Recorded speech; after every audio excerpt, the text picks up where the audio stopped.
Good afternoon, viewers. Welcome to today's stream. You can hear me. We've had slight issues with our sound. Our guest today is Prince. Prince is in Ghana in West Africa.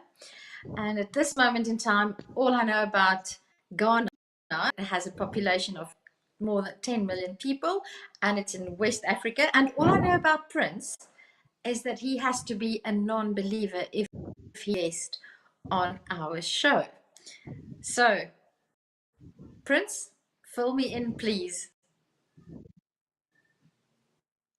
All right, so I'm very glad for this warm welcome and for giving me this opportunity to share my experience as a TS and finding myself in an African home. So I'm very glad for this kind reception. We are always happy to meet people from all over the world, and as a South African who's a part of a white minority, I'm also part of being. I'm also an atheist, which makes me.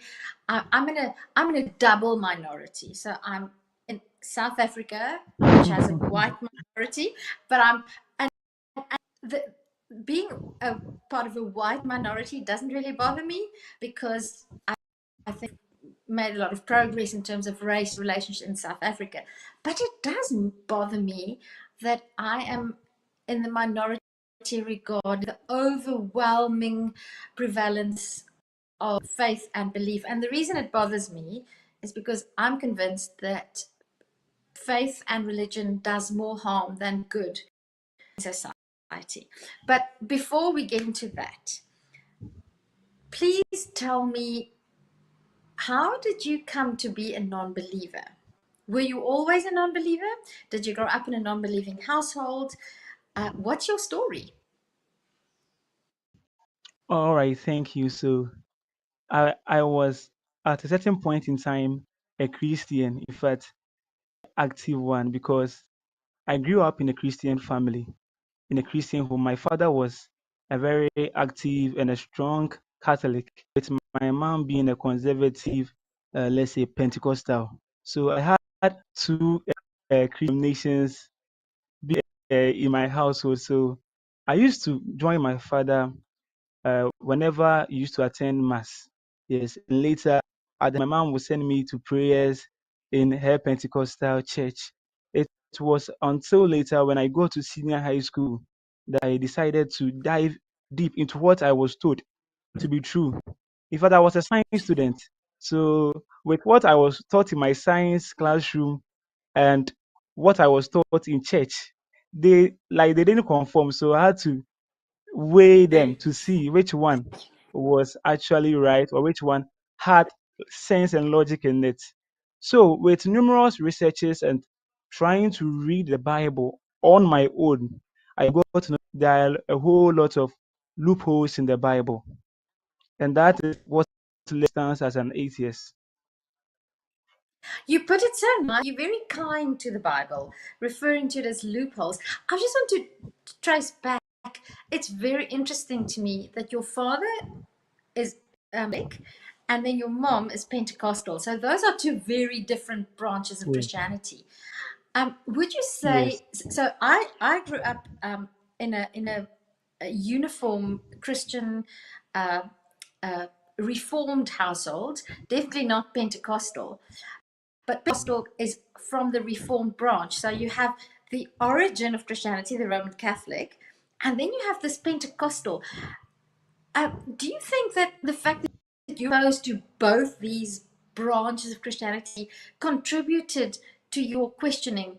Um, because I've often wondered whether just exposure to different branches of Christianity, never mind testing the claims of the Bible against what we know about science and factual as of the world we live in.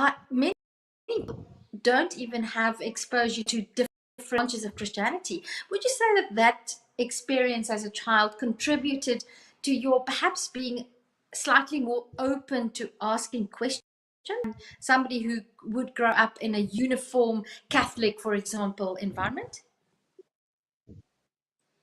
Oh, yes, that's very true. Being in a house where my parents had different denominations contributed, in the sense that when I tried to go much deep into the Catholic doctrine and compare it to the Pentecostal, there were differences. So I used to ask myself, should in case we are having one Bible, one Jesus Christ, why is it that we are having different doctrines in each denomination? So Catholics would say that after death, you have to go to tree before they prepare you for heaven. But Pentecostals do not believe in that thing. So that made me question it a lot. Yes. And there are certain things that you do in the Catholic Church, it seems normal, but when it comes to the Pentecostal Church, they try to target as idolatry. Yes, so I saw it to be confusing and contradictory in the sense that if God is one, we should have one belief system with one doctrines to follow as Christians. Absolutely. I'm very interested in the experience of the Catholic religion because I'm from a very strong Protestant, and South Africa doesn't have a very big um, connection, a strong connection to the Catholic Church. The Protestant denominations are dead in the majority. Um, let me ask you a hypothetical question. If you were forced to choose between the Pentecostal and the Catholic branches of Christianity, which does anyone have a preference in your mind? Okay, so should in case I am forced to choose one, over that one, I have to select. So I would prefer to the Catholic. Why? My reason being Catholic has a bloody history. In fact, they've done numerous violent things in the past, killing people in the name of crusaders, burning females, tagging them as witches, and a whole lot. So, with that in mind, with their history in mind, I would rather choose the Pentecostal denomination, yes, over the Catholic Church. That is very interesting. That's very, very interesting. So, when you said that you started to question um, in your teenage, how did that pan out for you? Did you keep it quiet? Did you do it sort of in secret? Was there anybody that you could discuss questions with in your life? Huh. That was a tough one, you see, because when I went to senior high school, I was also part of there's Christian Union, Christian Student Union, and a whole lot. So my friends were also people who were also active Christians. So I had to do it in secret. So it was kind of personal studies that I did on my own. And yes, I think at a certain point in time, I decided to ask a friend about it that, oh boy, I've seen this in the Bible, blah, blah, blah. And it was like, oh, don't think too much. That there are certain things that we can't understand with our carnal minds. He told me not to think about it. Yes. In order to sway my Ah, attention from questioning. about it. If you think about it, your doubts will go away. That's so familiar. Yeah. I want in Ghana, is the majority of the population Christian? Say, Yeah. Ghana is mostly tagged as a Christian country. Yes. Due to the large okay. part of the population being Christians.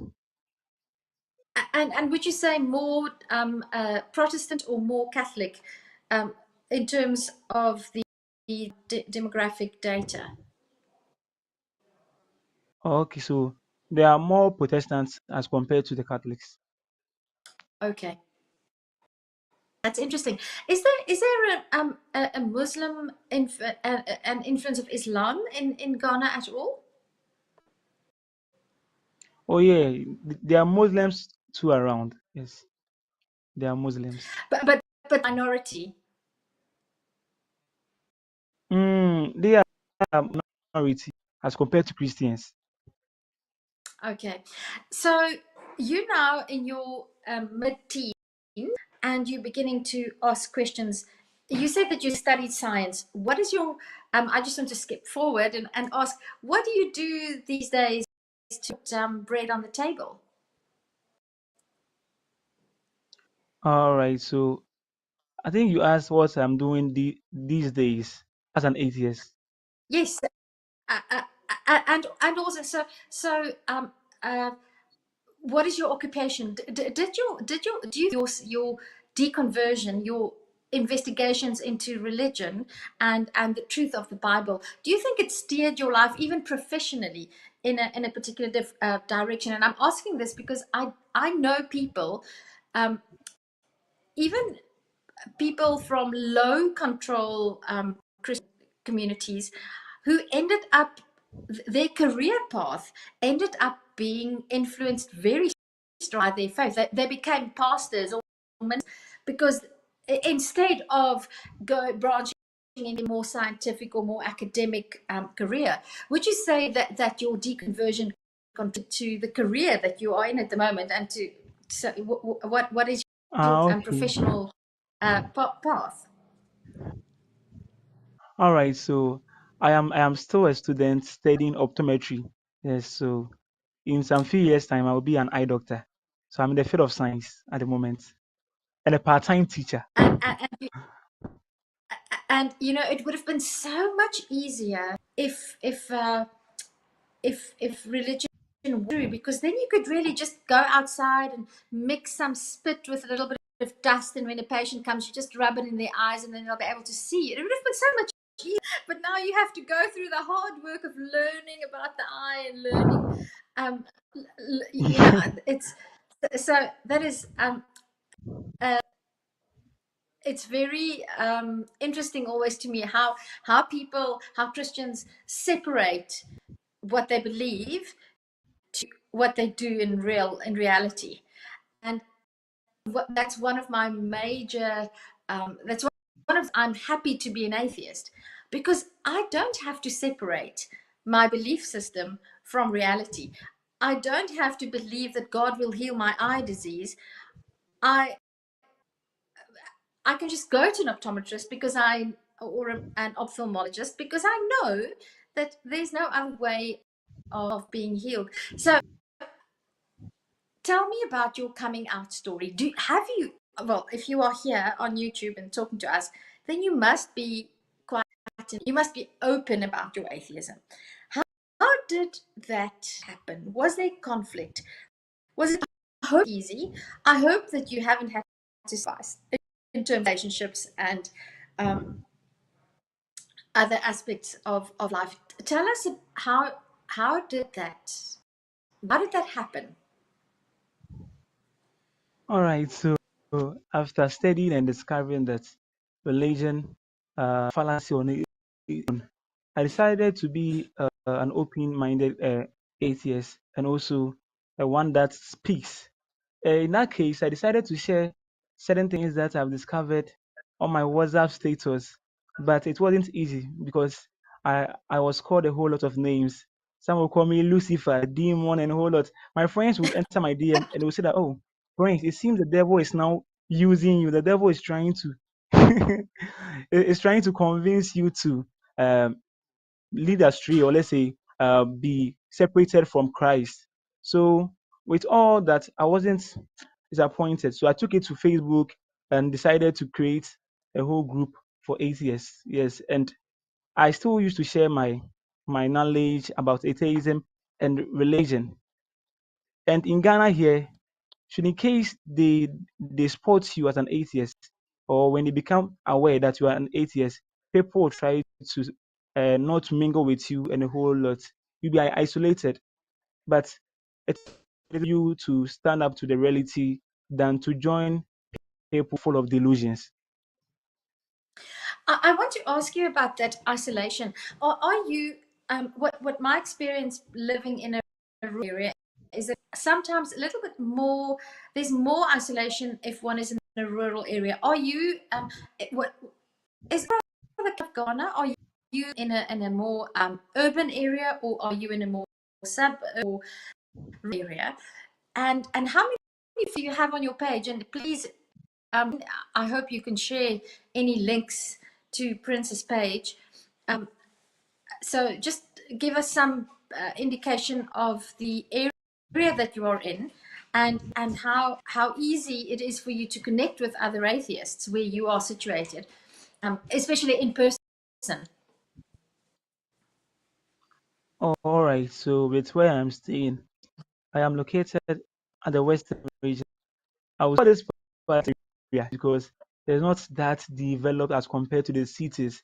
But when I go to city, for that place, it is at the city. So I have friends who also share the same thought with me. So for that place, I connect with people. But when I come to where I stay, oh, the people here, most of them being illiterate, it is a whole lot. In case you decide to come up as an atheist, they will type devil or demon in a whole lot. Wow, that's amazing. Prince, just give me 5 seconds. I'm so sorry. I have to apologize, but my phone is running low and I have to move my setup just slightly Okay. so that I can reach the charger and get my phone plugged in. So please, audience, forgive me. I have to do this. Otherwise, I'm going to have to shut down everything, and that will not be good. So I'm almost done. While I'm setting up and changing my stuff here, I should have prepared this. My sincerest apologies. I really apologize for this. Okay, let me do this. Sorry about this. Dean is going to expel me. Dean is going to send me straight into this.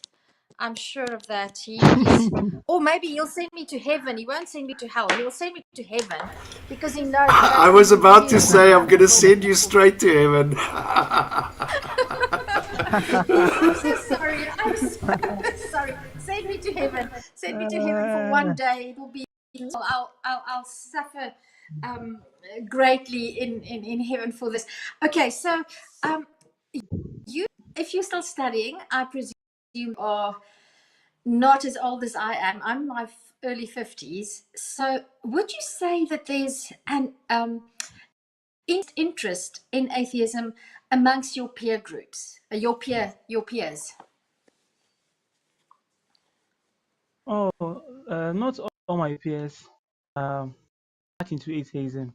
For some of them, and let's say the majority of them, they still hold on to what they were told by their parents because it's like they are afraid they are religion because religion has become part of them. So leaving it is like losing a whole entity of themselves. But for two or three people, they are also much into atheism, like me. But for them, they don't speak out. They keep it a private property. But for me, I want to share because sharing is caring. I could not agree more. Um, I I always get a little nervous about young people, and when I realize it, it's still difficult for young people to question the faith that they grew in. And I hope that that is something that we can change. And I think it's really important that people like you speak out and are out so that even if young people are not currently questioning their faith, when the time comes, they will have their place to land. They will have hunting space. They will have a reference to people like you that can share their experience and your experience, because like you say, sharing is caring. If you have to define atheism in one sentence, how would you? So let's say who's illiterate asks you, so what is an atheist? How would you define that to a person? All right, so I would say atheism is the way humans should live, or it's how humans should live. As simple as that. That's interesting. The way humans should live. Do you think that atheism, or the word atheist, the term atheist, still has negative connotations in Ghana? So I've experienced how people see atheists or atheism is quite influenced by where one is. So in South Africa, people think if you're an atheist, you're a racist. That whereas in Europe, people are more comfortable with being an atheist. In America, it's very much like here in South Africa. What is it like in Ghana? Do people know what an atheist is, and are atheists viewed in a more or in a more negative light? If you, I don't know if you maybe you have no data on this, but speak then from your own personal experience. Right, so I was saying, not all people or not everyone knows atheism. So in case we are considering the population at hand, majority haven't heard of atheism. And for the few that knows atheism, they try to tag atheists as immoral. Yes, that's it. Uh, tell me about um, uh, the. Are there any organizations in Ghana that promote atheism and promote positive ideas about atheists and atheism? Oh yeah, like we have the Atheist Union of Ghana. Then we also have one popular one. It's called Common Sense Family. Yes. So for them, Common it's sense quite 10 family. years now. Some yeah, Common Sense Family. The leader is I called like Avram Ben that. Moshe. And it's been around 10 years now. They've done what? Trying to deconstruct religion. They've partook in what? Some debates, debating with prophets, apostles, bishops. Yes, trying to open our eyes. That is brilliant. I love that. I wish we could get going where we revamp the debate culture. But you know, about 15 years ago, I think it was quite big to do debates, and I really like that idea of hosting debates and getting people to debate, because even though you don't often sway people, just exposing people to a new idea is sometimes enough to plant that first little seed, to have the courage to ask that first question. And I want to ask whether you believe, do you try to convert Christians? Do you think it's possible for us as atheists to deconvert Christians? What are you on that? Yeah, so I always say this. My duty is to create awareness, not to convince. Like you trying to force them, it's like you are taking their fundamental human right from them. So it is better to share your idea. And as a matter of that, you sharing, one day they'll realize that you were actually speaking the truth.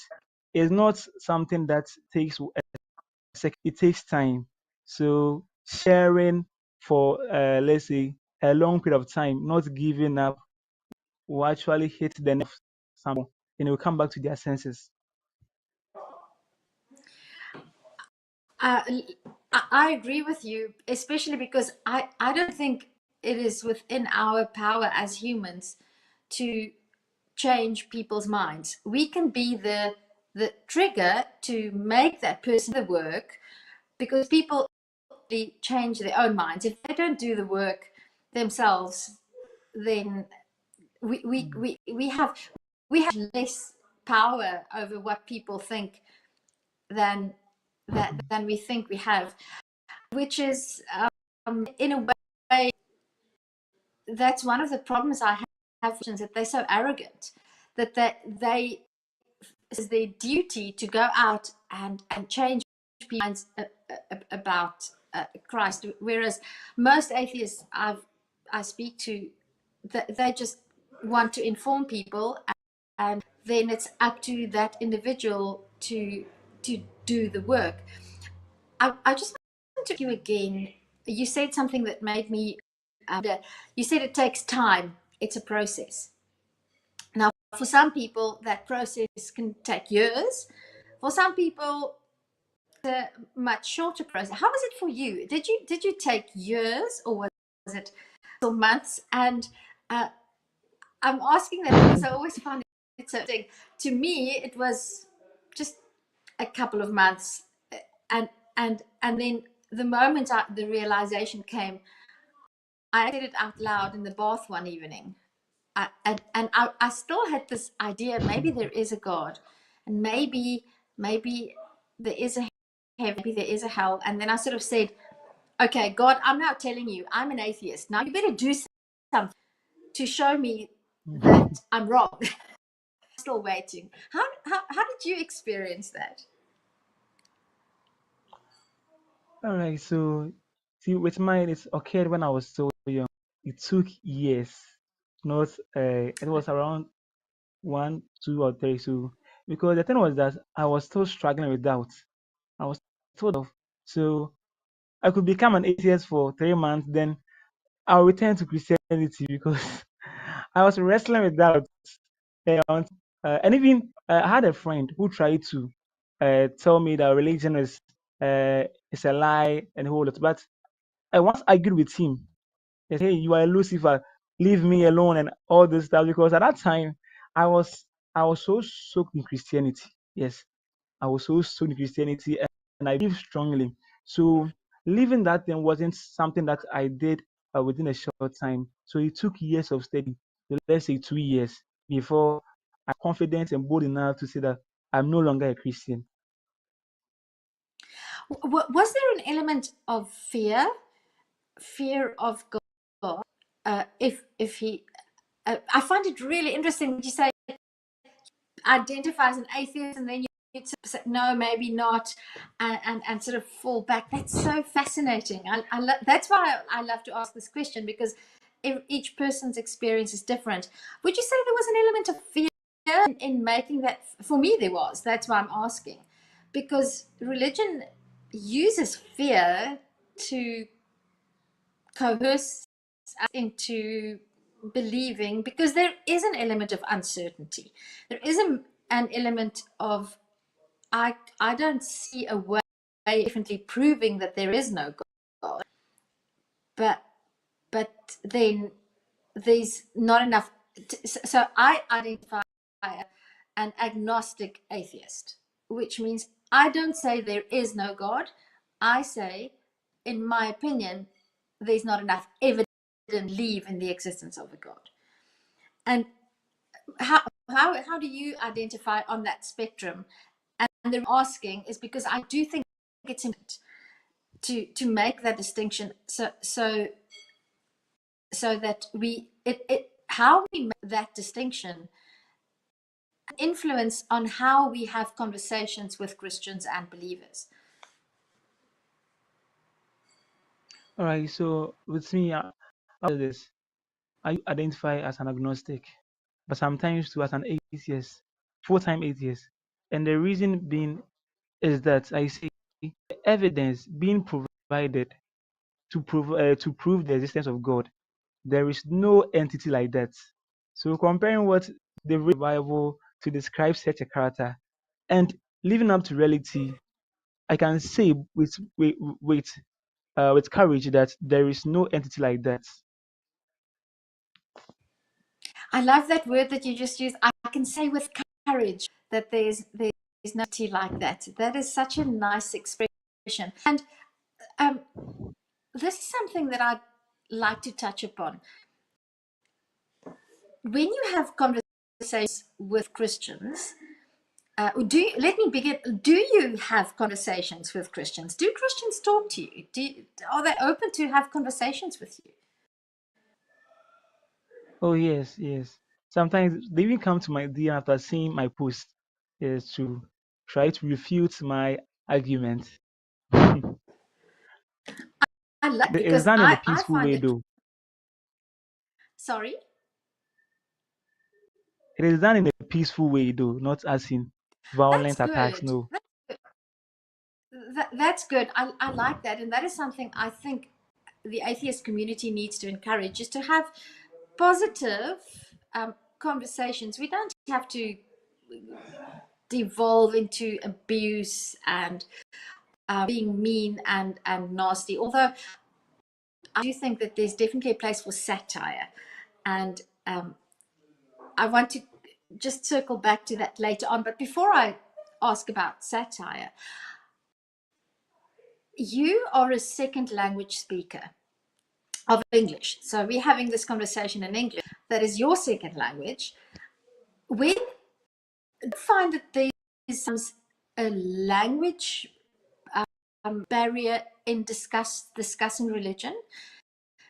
And this might sound like a strange question, but I know a little bit of isiZulu, and I know that indigenous languages don't always have the terminology needed to have these conversations. I mean, a term like agnostic, even a term like atheist. Uh, is there a word for atheist or atheism in your native languages? And I don't know how many languages are spoken in Ghana. Yeah, so for 8 years, we call them like we use the word that we use for unbelievers in a local language for 8 years. So 8 years are synonymous to unbelievers. So we have a word for that in our local languages. Okay, that is interesting. That's very interesting, and that makes it doubly interesting when you converse with Muslims, because to Muslims, Christians are unbelievers, and Yes. it's just something that interests me about the complexity of having these conversations across languages and different cultures. Um, do you think that there's a big influence of social media in Ghana? Uh, do especially in discussing topics like religion? The social media plays a vital part in that. But most of the times, they try as much as possible to hide parts of social media so that the public will not be exposed to it that much. You couldn't quite catch something about social media. Can you, if you could just sound It's just played, broke off slightly? I said it plays a vital part in trying to educate us, but most of the times they try to hide that part of social media so that the public will not be exposed to the reality. Okay, that is interesting. Um, what are the laws like in Ghana? Do you have freedom of speech? Do you ever feel that your life is in danger? I know there are countries in Africa where unbelievers are in danger, atheists are threatened in real ways, not only in terms of being isolated communities. From, are you safe in Ghana? Is it an open society? Oh yes, somehow safe, but not totally safe, because sometimes you can share your knowledge, but sometimes too you receive threats after sharing your knowledge, especially on the side of Muslims. We know Muslims are very radical and violent sometimes. So I know people that they've issued threats to them, try to even beat them and do some nasty stuff to them because they are unbelievers. That makes me very, very uncomfortable because when we move towards that type of behavior, it makes for a more dangerous world. And not only in terms of individuals, I think it makes the world more dangerous. The more we hang on to false beliefs as a society, the more we expose ourselves to all kinds of danger. And that leads to my next. What do you think is the greatest danger that religion and religious belief poses to societies in general? All right. The greatest one is that it instills fear in people. It instills fear in the people, and it is also a tool for division. Yes, that's it. Fear and division. Then the last one is control. So these are the three elements: fear, division, control. Yeah, and if you think about societies, um, even like in the United States, when you have division and you combine, they're open for violence, because you have to you've created two camps. You have us versus them. If you Hmm. stoke the fear, then people become extremely defensive, and then it's not it doesn't take much to move into violent behavior, even if it's um, emotional or verbal violence, not necessarily violence. I need to write that down, because I always think in terms of knowledge that we do, but this idea of division and fear is actually really profound. Religion instills fear, makes it extremely dangerous. Tell me about the Bible. Do you still read the Bible, atheist? Yes, yes. I still read the Bible to prove my stance. So when I'm having argument with friends, I use the Bible as a tool to disprove their claims. So the same Bible, uh, see, it's a contradictory book on its own. It will say A here, then it will say B there. So it is easier to use it to uh, disprove Christian having conversation with them. What's your favorite? Give me three your three go-to verses used to disprove Christianity. The verses that I used to disprove Christianity, right? Yeah, So well, it's like, let me. Uh, if it's not a verse, the three stories or three particular ideas, maybe it doesn't have to be a particular verse. Just in anything, your three top questions from the Bible. all right. So the first one would be this. So is God all knowing? Then God is all knowing. Why did He create the world? Knowing that He will perfectly destroy it one day. Why did He create Satan? Knowing that Satan will will turn against Him. Yeah, so that's it. So that's the first one. And the second one is, if Jesus is God, who was Jesus talking to when He was on the cross? So he was saying, my Lord, my Lord. So who was his Lord? If He is God. Then third one, if God knows that I will be an atheist, why did He create me? Knowing that I will not believe in Him. So in this case, He planned for me to go to hell. He planned for me in hell because He knows everything. So our parents will not believe in Him. So why did He create me? And Yep. all these, like, you don't have answers, yes, to them. They will just show up in this. The What are friends the does typical? that. Sorry. Yeah, so they will just be screaming at you. Hey Prince, why are you saying? But they don't have any answer to it. I was that was going to be, what are the typical responses, and the typical responses are just often it's like a gish gallop. They'll just change the topic, move the goalpost. It's just hilarious. Yeah, yeah, yeah, yeah.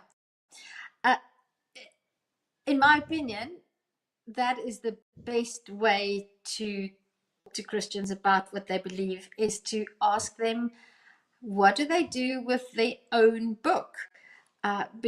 Because this is not what I'm saying. This is what your book says.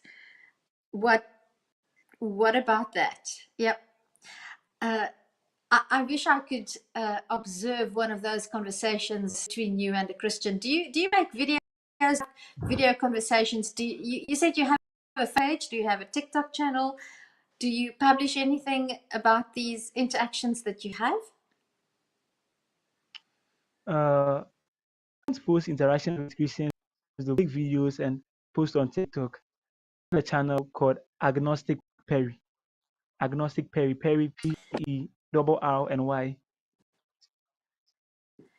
Agnostic. Can you spell that again? Perry. You broke off. P-E. Yes, with the Perry. RRY.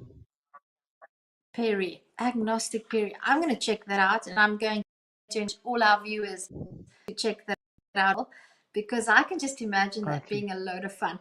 And talk about a load of fun. But Christians are sometimes very sensitive about mocking their faith. And there are even atheists who are sensitive about that. What's your thinking about satire and mock Christian ideas?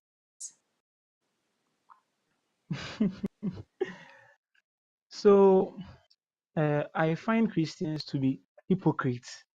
They are hypocrites in the sense that they happy or they feel happy trying to tarnish the image of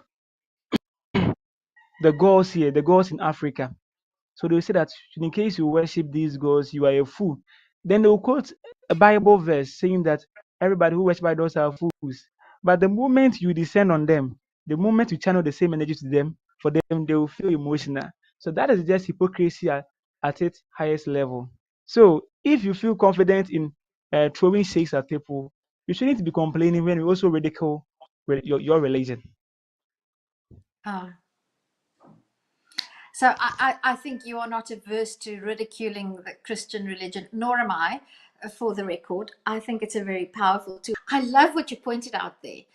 And it's so true. Christians are so quick to mock and ridicule, for example, religious, traditional African beliefs, But what is it, if you can believe that a person can become a witch at night and fly on a broom and do magic, there's no difference between believing that and believing people can in Jerusalem came out of the graves and walked in Jerusalem when Jesus died. I mean, what's the difference between holding those two beliefs? There's no difference. Um, so, uh, yeah, yeah.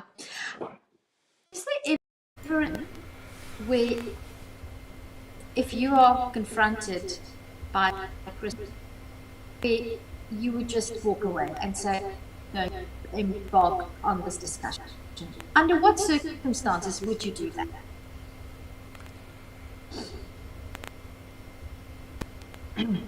Please, can you repeat the question again? I've heard that there's a change in the sound. I can hear echo.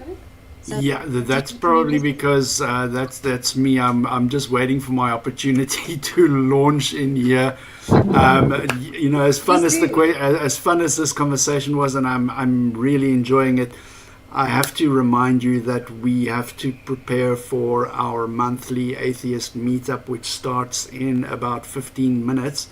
So if you guys could, just wrap it up, and please also be sure to send me the links to your social pages that you want to promote, and I'll put them in the description of this video so that people can know where to find you if they want to connect. But yes, forgive me for interrupting. I just needed to do some housekeeping there. So I'm going to mute myself. You guys can wrap it up, and when you're done, we can, we can end the stream. Thank you so much. All right. So there is a. His name is Dean Kruger.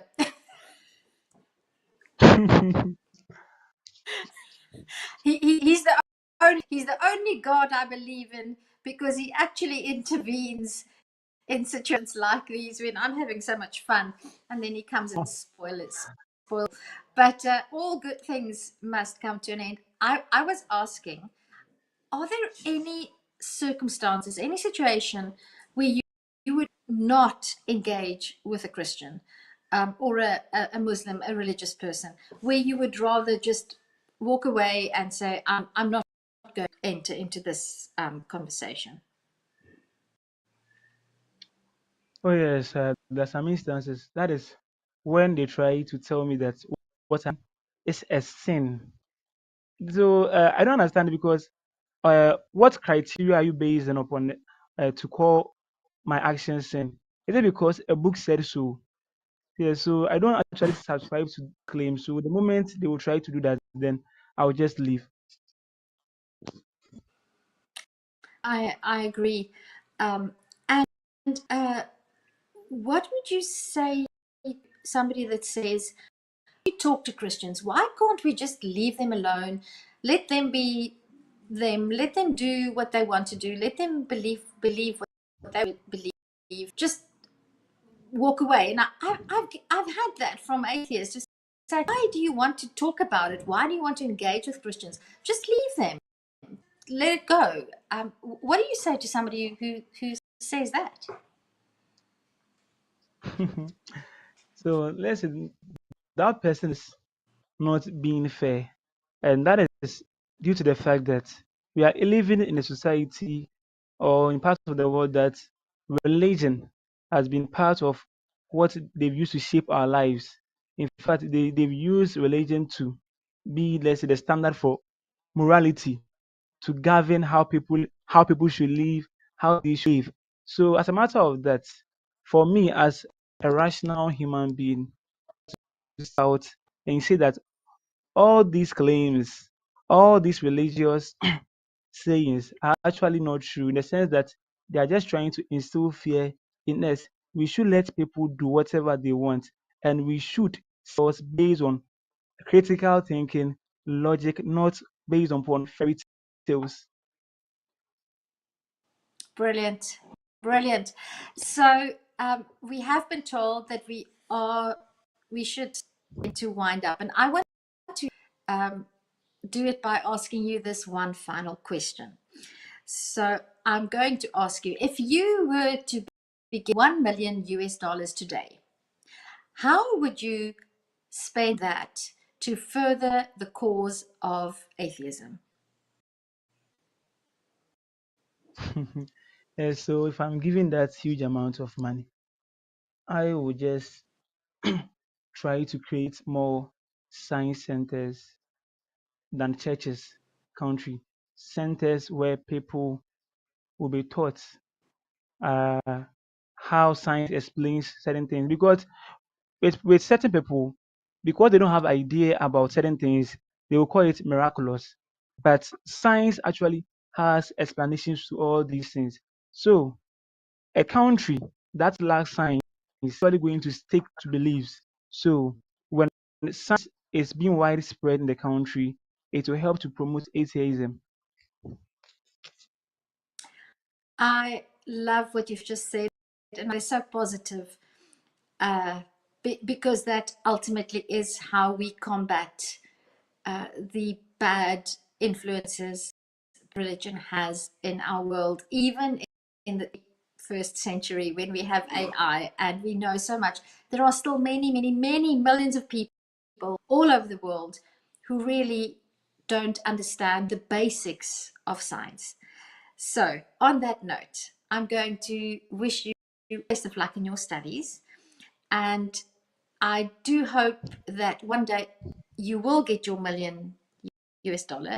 Maybe you can send about 100,000 of that to South Africa. And then I to host an African conference for secular humanists and non-believers, and then I will send you a special invite to be one of the keynote speakers. That I would do with my part of the $1 million that I hope you will one day make or get. And I wish you all success in all your endeavors. Please send all the links to Dean. Dean, I'm going to say over to you, and I'm going to begin preparing for monthly get together. Prince, it was lovely to meet you. I do hope we connect again. I'm going to look you up on social media. Look me up and let's connect and let's see how let's continue to work towards spreading the good news that rationality is work, but that's the only way we're going to improve the world that we live in. Thank you so much. Oh, thank you for also having me. I also extend my warm greetings to Mr. Dean and all the other atheists in Africa, especially those located in South Africa. And I also try to tell them to also keep on with the good work. Bye bye. Love you all. Thank you. Love you all. Bye bye.